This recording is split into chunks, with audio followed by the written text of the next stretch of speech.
yang singkat. Namun apabila mereka beribadah kepada Allah Subhanahu wa taala, maka mereka akan mendapatkan pahala yang berlipat-lipat. Itu merupakan di antara karunia Allah Subhanahu wa taala kepada kita sebagai umat baginda yang mulia sallallahu alaihi wasallam, sebagaimana juga Allah Subhanahu wa taala melebihkan nabi kita terhadap nabi-nabi yang lainnya, melebihkan Rasulullah sallallahu alaihi wasallam dibandingkan dengan rasul-rasul yang lainnya. Sehingga di antara kewajiban kita bersama ikhwatul Islam adalah bagaimana memberikan hadiah terindah, ujian yang luar biasa untuk junjungan kita bersama Muhammad bin Abdullah. Allahumma salli ala Muhammad wa ala ali Muhammad kama sallaita ala Ibrahim wa ala ali Ibrahim innaka Hamidum Majid. Allahumma barik ala Muhammad wa ala ali Muhammad kama barakta ala Ibrahim wa ala ali Ibrahim innaka Hamidum Majid. Ikhwatul Islam, saudara kaum muslimin, para tamu Allah rahimani wa rahimakumullah. Alhamdulillah, Allah Subhanahu wa taala kembali memberikan kemudahan kepada kita bersama untuk datang ke kota Madinah, dan selalu kita mengingatkan kepada kita bersama ikhwatul Islam, bagi mereka yang datang ke kota Madinah, tentunya ada 5 tempat yang dianjurkan bagi mereka untuk mengunjunginya. Bagi mereka yang diberikan karunia oleh Allah Subhanahu wa taala sehingga mereka bisa datang ke kota Madinah, ada 5 tempat yang dianjurkan bagi mereka untuk datang ke sana. Di antara 5 tempat tersebut, 2 masjid dan 3 perkuburan. 5 tempat inilah yang dianjurkan, betul-betul dianjurkan bagi kita untuk datang, menyempatkan waktu, melakukan hal-hal yang diridhai oleh Allah Subhanahu wa taala dan dianjurkan oleh baginda yang mulia. Apa yang harus kita lakukan jika kita ada di sana? Yang pertama, ikhwatul Islam, tempat yang pertama yang dianjurkan bagi kita untuk datang ke sana adalah Masjid Rasulullah sallallahu alaihi wasallam. Dan alhamdulillah, Allah Subhanahu wa taala berikan kepada kita kemudahan sehingga kita bisa berada di sana, dan memang waktu-waktu kita harus kita habiskan sebanyak mungkin dikala kita berada di Masjid Rasulullah sallallahu alaihi wasallam. Sebuah masjid yang disebutkan oleh Allah Subhanahu wa taala di dalam Al-Qur'an, la masjidun ussisa 'ala taqwa min awwal yawm, yaitu sebuah masjid yang mana dibangun berlandaskan keimanan dan ketakwaan kepada Allah Subhanahu wa taala.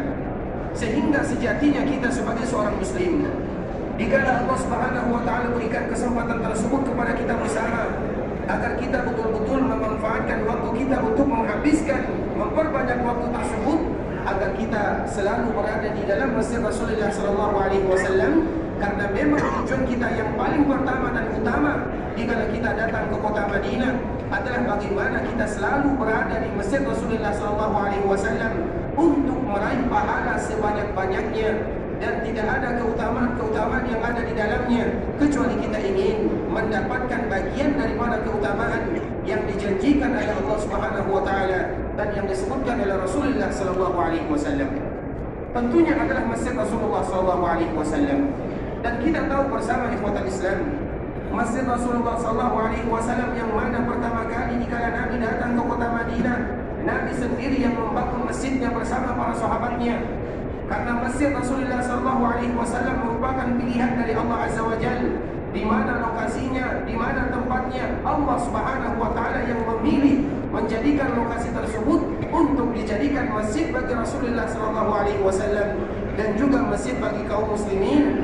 Sehingga kita berada di dalamnya, maka kita harus tahu apa saja yang harus kita lakukan agar kita betul-betul mendapatkan karunia, agar kita betul-betul mendapatkan pahala yang luar biasa, dan agar kita betul-betul tidak merasa rugi karena kita telah memanfaatkan waktu-waktu yang ada untuk selalu beribadah kepada Allah Subhanahu wa taala.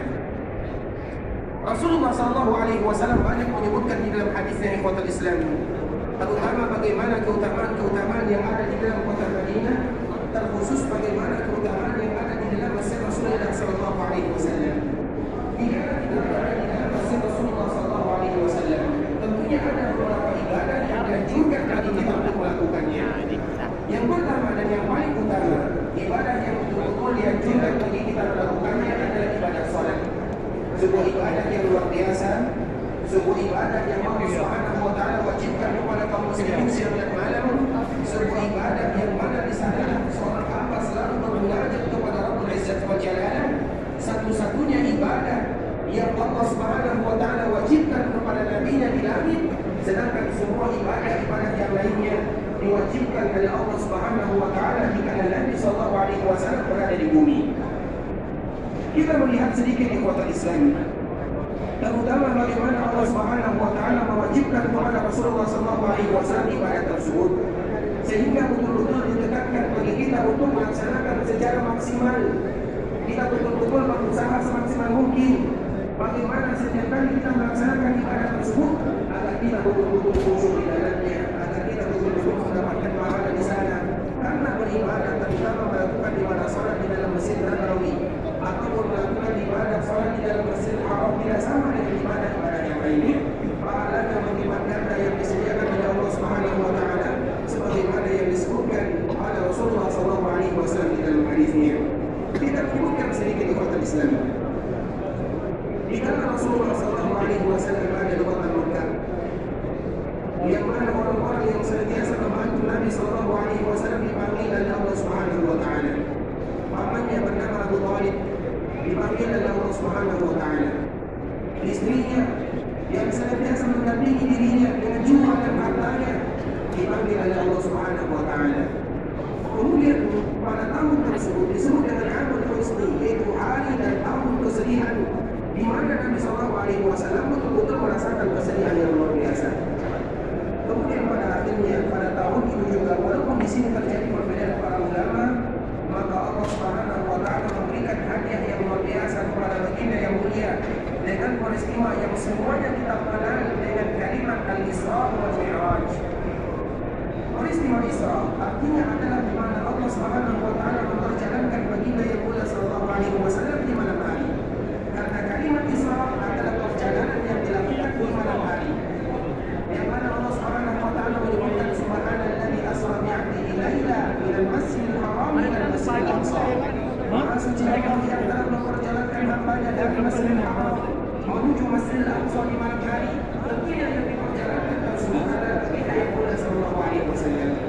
Kemudian di mana Nabi sallallahu alaihi wasallam melakukan perjalanan di malam hari dalam waktu yang sebentar saja, sampai dan Nabi sallallahu alaihi wasallam ke Masjidil Aqsa, yang itu merupakan kiblat kaum muslimin yang pertama, yang juga Masjidil Aqsa disebut dengan tanah haram. Al-Masjidil Aqsa juga disebut dengan tanah haram karena sebagaimana yang kita ketahui bersama ikhwatul Islam, yang selama ini kita dengar tanah haram itu ada dua, namun ternyata sebagaimana selain hadis Nabi sallallahu alaihi wasallam, tanah haram itu ada dua. Yang pertama haram yang ada di Mekah, yang kedua haram yang ada di Madinah, dan yang ketiga Masjidil Aqsa yang ada di sana, dan yang keempat adalah Bukit Tursina yang beri Nabi Musa dipanggil oleh Allah Subhanahu wa taala. Tempat-tempat ini disebut dengan haram, walaupun yang kita kenal adalah haram Makkah dan haram Madinah, sehingga disebut dengan al-Haram al-Syarifat, dua tanah haram yang dimuliakan oleh Allah Subhanahu wa taala. Jika Nabi sallallahu alaihi wasallam sampai di Masjidil Aqsa, apa yang terjadi? Nah, sahabat semuanya, ini jamaah Indonesia semuanya ya, sedang mendengarkan tausiah dari Syekh. Entah Syekh apa namanya, saya juga nggak tahu ya. Yang jelas ini ceramahnya ceramah bahasa Indonesia. Nah, ini di depan saya para jemaah semuanya. Oke ya, sampai di sini dulu ya untuk vlog videonya. Sampai di sini dulu. Akhir kalam, assalamualaikum warahmatullahi wabarakatuh.